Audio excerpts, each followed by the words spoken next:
I've been working for 30 years, even in places where the ground is trying to kill me. CEO refuses to hire disabled veteran, then learns he's the new board chairman. The mahogany conference table gleamed under fluorescent lights as CEO Richard Blackwood adjusted his Armani tie, preparing to dismiss another unsuitable candidate. The veteran in the wheelchair hadn't even finished introducing himself before Blackwood's decision was made, but the manila envelope marked board resolution would change everything. Colonel James Bear Sullivan had commanded 3,000 soldiers across 4 combat tours, but civilian prejudice cut deeper than enemy fire. The empty sleeve pinned to his dress uniform and the wheelchair beneath the conference table told only part of his story. His Purple Heart caught the light as he reached for documents that would transform Blackwood Industries forever. In the next 20 minutes, a CEO's arrogance would collide with a veteran's quiet authority. Corporate culture would face military precision, and one man's disability would become an entire company's greatest asset. The interview was about to become an execution. The 42nd floor of Blackwood Industries' Manhattan headquarters reflected the company's culture of appearance over substance. Floor-to-ceiling windows overlooked Central Park, while original artwork and Italian marble communicated wealth and exclusivity. The technology consulting firm had grown from startup to Fortune 500 in 15 years, built on Richard Blackwood's ruthless efficiency and image obsession. December 2024 brought year-end hiring pushes, but the company's veteran employment rate remained near zero, a statistic that had caught the attention of major investors concerned about corporate social responsibility. The conference room where interviews were conducted featured a deliberately intimidating setup. Candidates sat in lower chairs while executives loomed from elevated positions, a power dynamic that reinforced the company's hierarchical culture. The building's pristine facade concealed systematic discrimination that had survived multiple HR investigations through legal technicalities and strategic settlements. Colonel James Sullivan had led the Ada and Airborne Division through the most dangerous regions of Afghanistan, earning his 3rd star before the IED blast that ended his military career.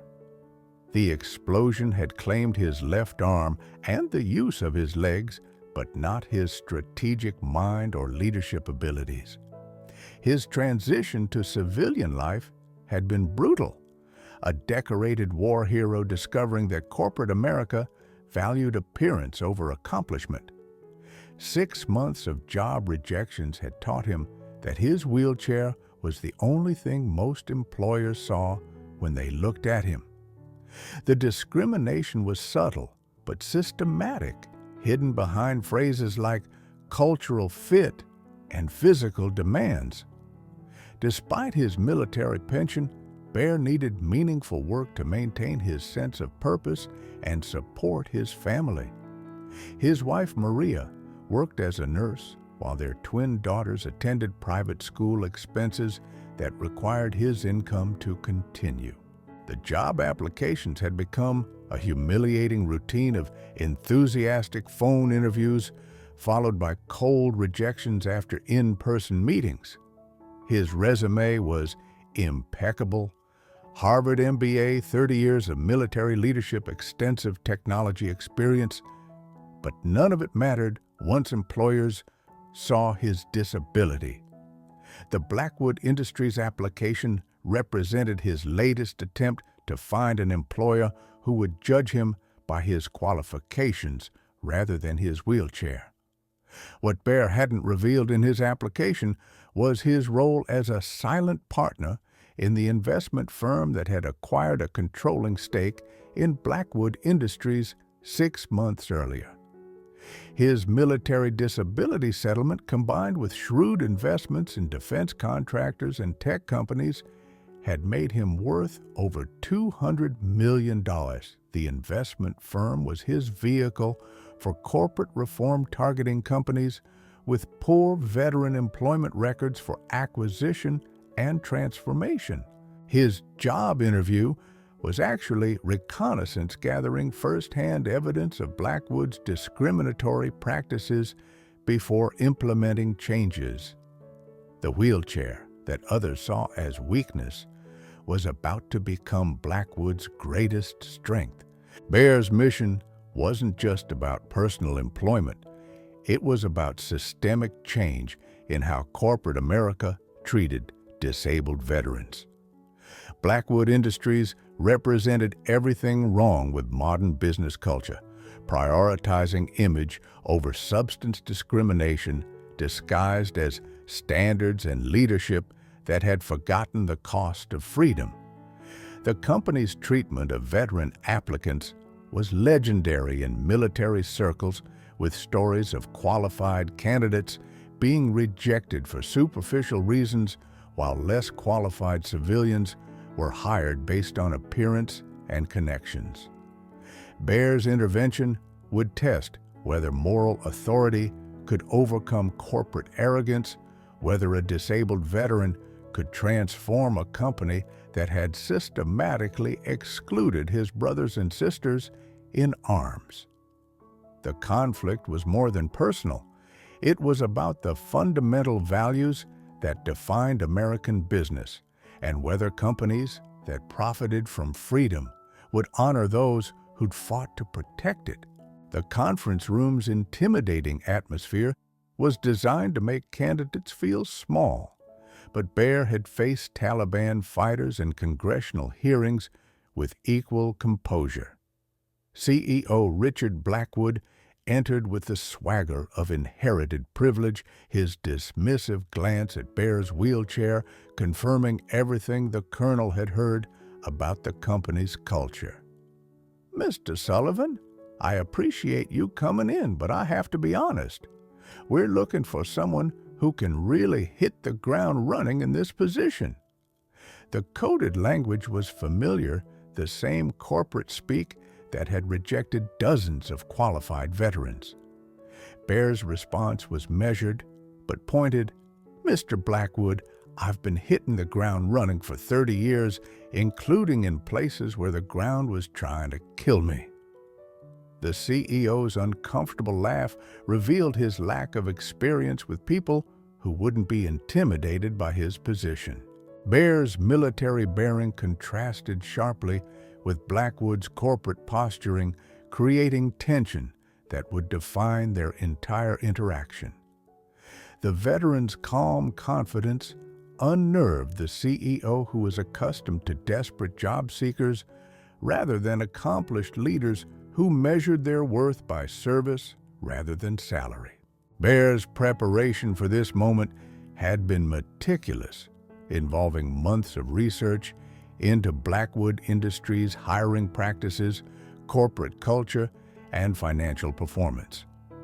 His investment firm had quietly acquired a 51% stake in the company through shell corporations and proxy purchases, positioning him to implement changes without prior warning. The acquisition had been strategic. Blackwood's discriminatory practices had created legal vulnerabilities that depressed the stock price, making it an attractive target for hostile takeover. Baer's team included former military officers who'd transitioned to corporate law, HR consulting, and business development, all of whom understood the unique challenges facing veteran employment. The plan was surgical: gather evidence of discrimination through the interview process, then reveal his position as the new board chairman, and implement immediate reforms. His briefcase contained documentation of the company's rejection of over 200 qualified veterans in the past year, legal analysis of discriminatory practices, and a complete reorganization plan that would transform Blackwood Industries into a model employer for disabled veterans. The strategy required patience and perfect timing, allowing Blackwood to reveal his true character before delivering the consequences of his actions. The interview began with standard questions that Bear answered with military precision, his responses demonstrating qualifications that exceeded the position's requirements. His Harvard MBA, combined with decades of leadership experience managing complex logistics and personnel systems, made him overqualified for the senior analyst position he'd applied for. But Blackwood's discomfort with Bear's wheelchair became increasingly apparent as the conversation progressed. This role requires a lot of travel, long hours, client meetings. I'm not sure it's the right fit for someone with your limitations. The discriminatory language was subtle, but clear, the same type of coded rejection that had plagued veteran applicants throughout the company. Bear's response was calm but pointed. "Mr. Blackwood, I've managed operations across 3 continents while coordinating with NATO allies' congressional oversight committees and Pentagon leadership. I believe I can handle your client meetings." The CEO's irritation at being challenged was obvious, his corporate authority unused to military-style directness.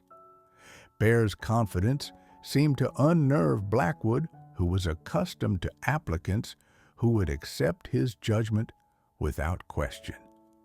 The dynamic was shifting from interview to confrontation, with Bear's quiet authority beginning to dominate the room. Blackwood's discrimination became more overt as he grew frustrated with Bear's composed responses to his leading questions. "Look, I'll be direct. This is a high-energy environment where people need to be able to move quickly, adapt to changing situations, and project confidence to clients. I'm not sure someone in your condition can meet those demands."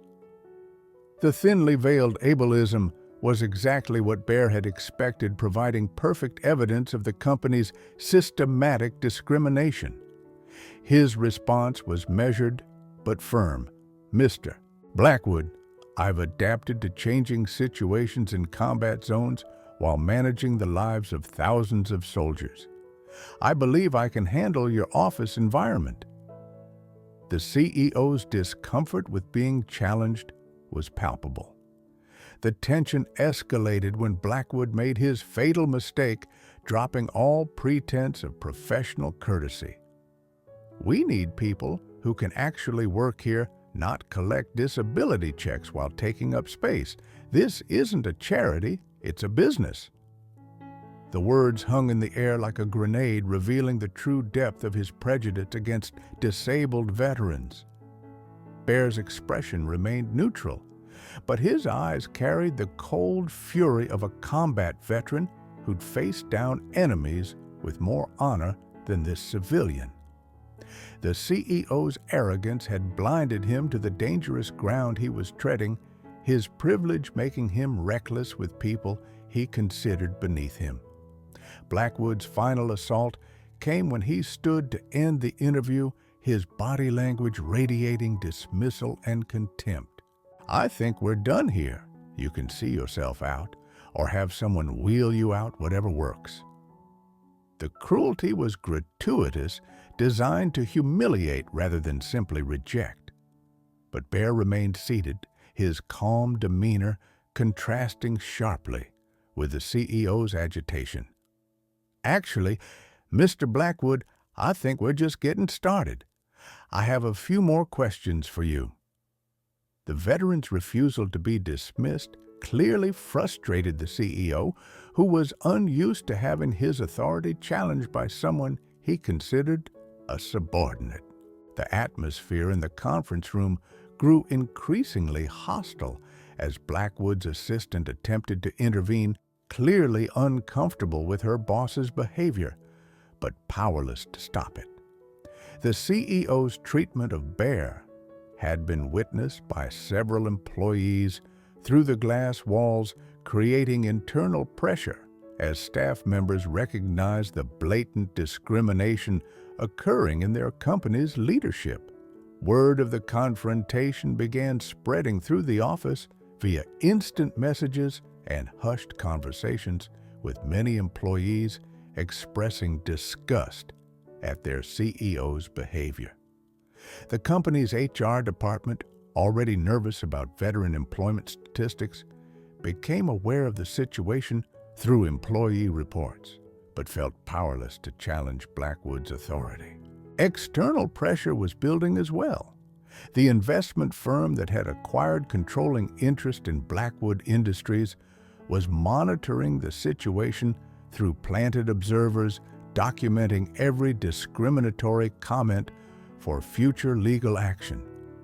The CEO's arrogance had created a perfect storm of legal liability, employee dissatisfaction, and board-level disapproval that would converge within minutes.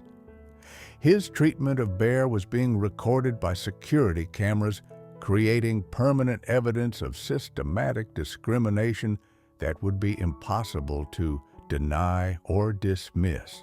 Under extreme provocation, Bear demonstrated the kind of leadership that had earned him 3 stars and the respect of thousands of soldiers.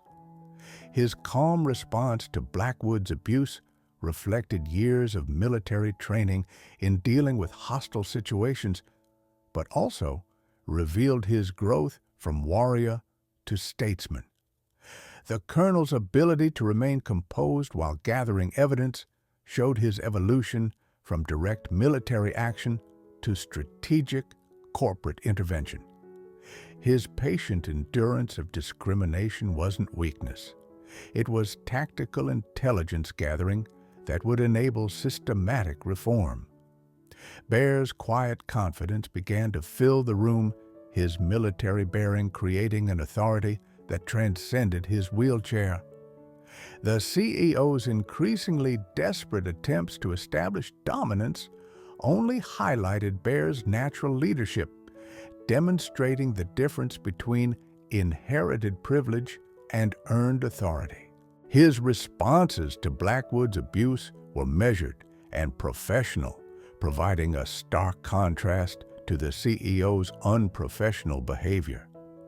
The veteran's dignity under attack revealed the character that had sustained him through combat and corporate discrimination, showing that true strength came from service rather than position.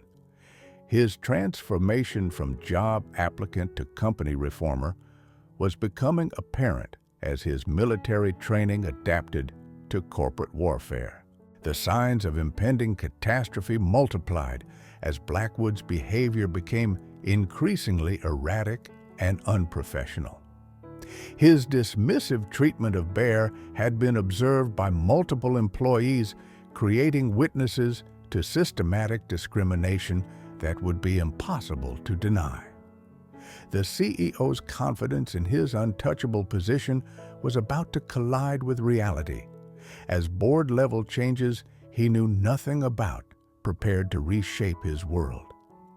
Bear's calm persistence in the face of abuse suggested resources and authority that Blackwood couldn't comprehend, while his military bearing hinted at battles fought in arenas far more dangerous than corporate boardrooms.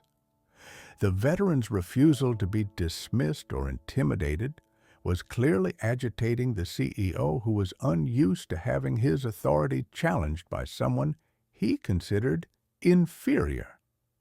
The manila envelope that Bear had carried into the room remained unopened, its contents representing a nuclear option that would detonate within minutes. The corporate culture that had enabled Blackwood's discrimination was about to face military-grade reform, while the CEO's career balanced on the edge of destruction.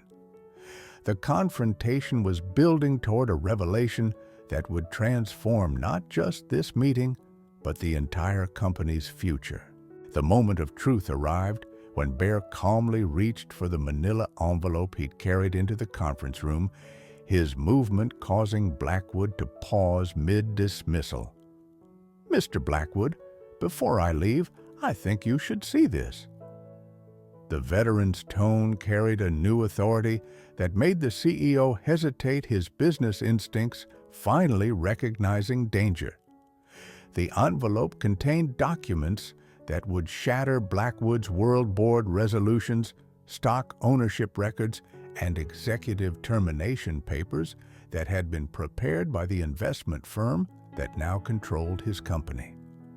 "What is this?" Blackwood demanded, his voice tight with growing anxiety. Bear's response was delivered with military precision. "It's a board resolution dated this morning, naming me as the new chairman of Blackwood Industries. It's also your termination notice, effective immediately." The words hit the CEO like artillery fire, each syllable destroying his understanding of reality. The disabled veteran he'd just humiliated was now his boss, armed with the authority to implement the changes he'd been advocating for months. Blackwood's face went white as he processed the implications. His discriminatory comments now documented evidence of the corporate culture that had justified his removal. The power dynamic shifted instantly and completely, transforming the arrogant CEO into a terminated employee facing potential legal action for his discriminatory practices. Blackwood's response to the revelation was everything Bear had expected: desperate denials, legal threats, and demands for proof that only confirmed his character. "This is impossible. I own this company. You can't just walk in here and take over." His panic was palpable, his privileged world crumbling as he faced consequences for actions he'd considered untouchable. The CEO's first instinct was to call security, but Bear's calm authority made it clear that such tactics would be futile. "Mr. Blackwood, my investment firm acquired controlling interest in your company 6 months ago. The board met this morning and voted unanimously to replace you based on your discriminatory hiring practices and hostile work environment." The veteran's explanation was delivered with the same patience he'd shown enemy prisoners, professional and implacable. Blackwood's attempts to salvage his position grew increasingly desperate as he realized the scope of his miscalculation. "You can't do this. I built this company from nothing. I have contracts, obligations, legal protections." His protests revealed the entitled mindset that had enabled his discrimination, the belief that success justified any behavior. Bear's response was definitive. "Mr. Blackwood, you've spent the last hour providing perfect evidence of why this change was necessary. Your treatment of veterans, your discriminatory comments, and your hostile behavior have all been documented. The board's decision is final." The CEO's career was ending not with ceremony, but with the consequences of his own actions, his downfall orchestrated by the very person he'd tried to humiliate. The transformation was complete when Bear's tone shifted from job applicant to commanding officer, his military authority filling the room with undeniable presence. "Mr. Blackwood, I want you to understand something. I didn't come here for a job interview. I came here to document your company's discriminatory practices and gather evidence for the reforms I'm about to implement." The revelation that the entire encounter had been strategic intelligence gathering hit Blackwood like a physical blow, his arrogance having made him the perfect target for his own destruction. "You've just provided a masterclass in corporate discrimination, complete with witnesses, security footage, and documented evidence of hostile behavior toward disabled veterans." Bear's words carried the weight of inevitability the CEO's fate sealed by his own actions. "Sir, I'm not here for the interview. I'm here to fire you." The iconic line delivered with military precision, transforming the veteran from victim to victor in a single sentence. Blackwood's world had been turned upside down by a man he'd dismissed as worthless, his prejudice becoming the instrument of his own destruction.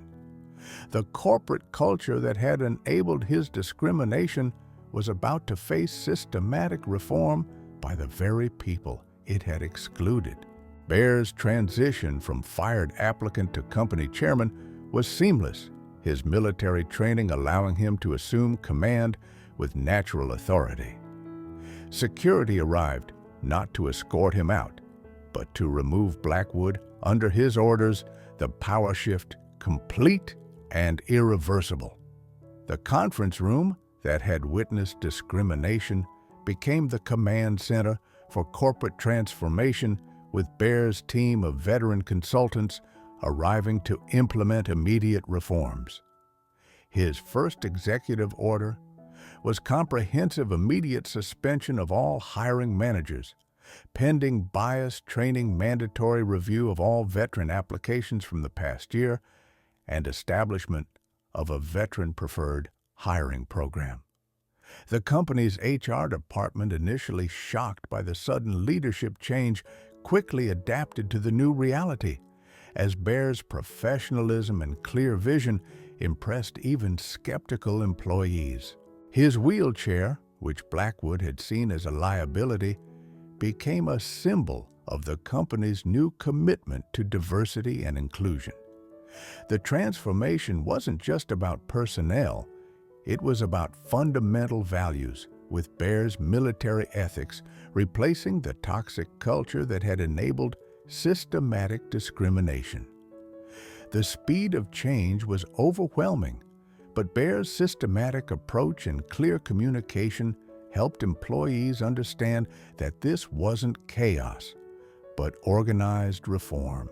The building tension reached its peak as news of Blackwood's termination spread throughout the company, creating a mixture of shock, relief, and anxiety about the future. Employees who had witnessed the discrimination in the conference room became instant heroes, their reports validating Baer's actions while exposing the toxic culture they'd endured. The corporate legal team, initially loyal to Blackwood, quickly recognized the legal liability he'd created and began cooperating with the new leadership to avoid lawsuits. Baer's methodical approach to reform created positive tension as employees realized they were witnessing historic change rather than corporate chaos. His first company-wide meeting was scheduled for that afternoon, with all employees required to attend a presentation on the new corporate values and expectations. The anticipation was palpable as workers who had been complicit in discrimination faced accountability, while those who had opposed it felt vindicated. The media had been notified of the leadership change, with veteran advocacy groups celebrating the unprecedented transformation of a Fortune 500 company. The tension peaked as Baer prepared to address the entire company, his words carrying the authority to reshape corporate culture through moral leadership rather than bureaucratic mandate. Baer's first address to the company was delivered from the main auditorium, his wheelchair positioned prominently on stage as a symbol of the new corporate values. Ladies and gentlemen, I'm Colonel James Sullivan, your new chairman and CEO. I want to begin by acknowledging that this transition has been sudden and perhaps shocking to many of you. His voice carried the authority of military command, tempered by the wisdom of someone who understood that lasting change required buy-in rather than force. Some of you witnessed the events in the conference room this morning. Others have heard rumors about what happened, I want to be completely transparent about why I'm here and what we're going to accomplish together." The audience was silent, hundreds of employees hanging on every word from the man who had just transformed their company in a single morning. His presence was commanding despite his wheelchair, his confidence infectious, as he began outlining his vision for Blackwood Industries' future. The complexity of corporate transformation became apparent as Bear addressed the challenges facing the company. This organization has systematically discriminated against qualified veterans for years, creating not just moral problems, but legal liabilities that threaten our survival. We have outstanding lawsuits, regulatory investigations, and a reputation that makes it difficult to attract top talent. His assessment was clinical, but not condemnatory, acknowledging problems without attacking the employees who had worked within the flawed system. Some of you may have participated in discriminatory practices because you were following company policy or management direction. Others may have witnessed discrimination but felt powerless to stop it. Today, we start fresh with new policies, new leadership, and new expectations. The challenge was enormous. Changing corporate culture required more than executive orders. It demanded fundamental shifts in how employees thought about diversity, inclusion, and corporate responsibility. Bear's military experience in cultural transformation proved invaluable as he outlined specific steps for organizational change, measurable goals for veteran hiring, and accountability measures that would ensure lasting reform rather than temporary compliance. The moment of truth came when Bear addressed the elephant in the room, his own disability and what it meant for the company's future. I know some of you are wondering how someone in a wheelchair can lead a technology company. Let me share something with you. I've commanded 3,000 soldiers in combat-managed budgets exceeding $1 billion and coordinated operations across multiple continents. I've done all of this from a wheelchair for the past 5 years. His words carried the weight of lived experience, challenging every assumption about disability and leadership. My wheelchair doesn't make me less capable. It makes me more aware of the barriers that prevent talented people from contributing to their full potential. Those barriers end today. The declaration was both personal and institutional, transforming his disability from perceived weakness into corporate strength. We're going to become the premier employer for disabled veterans in the technology sector, not because it's charitable, but because it's good business. The same qualities that make someone an effective soldier, leadership, adaptability, problem-solving under pressure, make them exceptional employees. Bear's vision extended beyond compliance to excellence, showing how inclusion could drive innovation and performance. I'm not here to be your inspiration. I'm here to be your leader. And I'm going to show you that diversity isn't just morally right. It's competitively essential. The breakthrough came when Bear announced the concrete changes that would transform Blackwood Industries immediately. Effective today, we're implementing a veteran-preferred hiring program that will prioritize qualified military candidates for all positions. We're partnering with Walter Reed Medical Center to provide internships for disabled veterans transitioning to civilian careers. And we're establishing a mentorship program that pairs veteran employees with civilian colleagues. The announcements were met with spontaneous applause from employees who had been waiting for leadership that matched their values. But this isn't just about hiring, it's about creating a culture where everyone can succeed. We're implementing comprehensive accessibility improvements, flexible work arrangements, and support systems that will make this company a model for inclusive excellence. Bear's vision was comprehensive and immediate, demonstrating that meaningful change was possible when leadership was committed to action rather than rhetoric. Within 12 months, Blackwood Industries will be recognized as the premier employer for disabled veterans in America. Not because we lower our standards, but because we raise our expectations of what's possible when talent meets opportunity. The transformation was complete. A company that had systematically excluded veterans was now becoming their greatest advocate. The immediate response was overwhelming, with veteran organizations, disability advocacy groups, and corporate leaders praising Bear's transformation of Blackwood Industries. The company's stock price rose 15% in the first week as investors recognized the value of his leadership and vision. Former employees who had been terminated for discriminatory practices were replaced by a diverse team of veterans and civilians committed to inclusive excellence.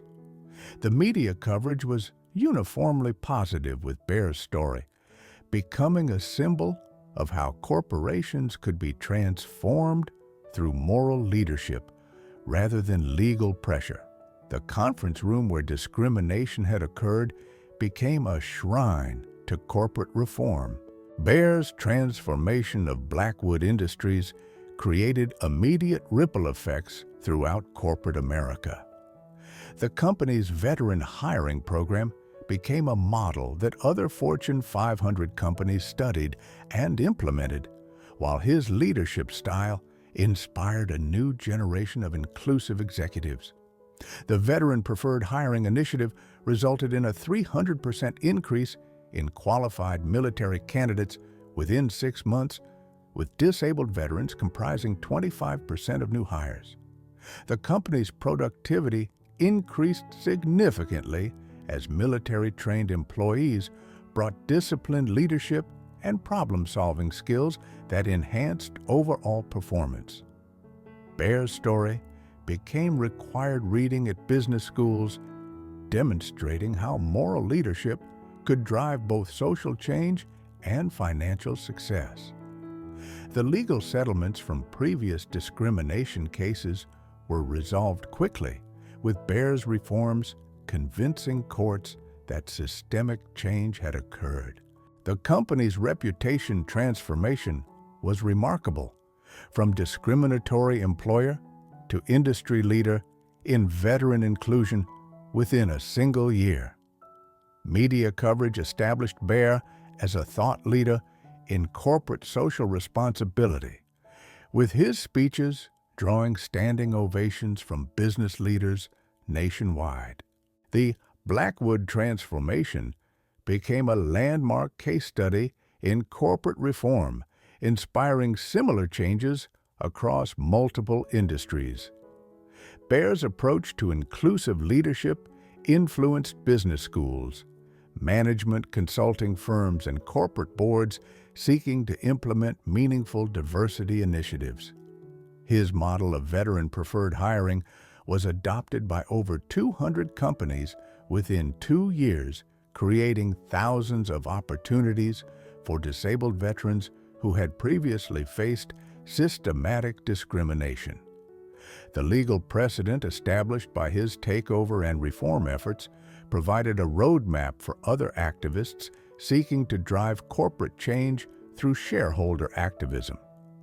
Bear's success demonstrated that disabled leaders could not only compete, but excel in corporate environments, inspiring a new generation of veteran entrepreneurs and executives.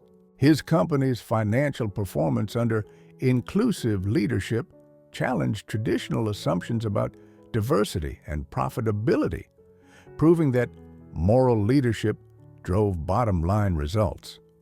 The transformation influenced federal policy, with Congress passing legislation that incentivized veteran hiring and penalized discriminatory practices.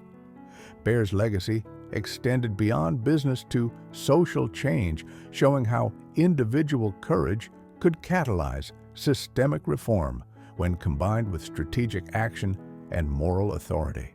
Bear's journey from discriminated veteran to transformational leader required courage that surpassed his combat service.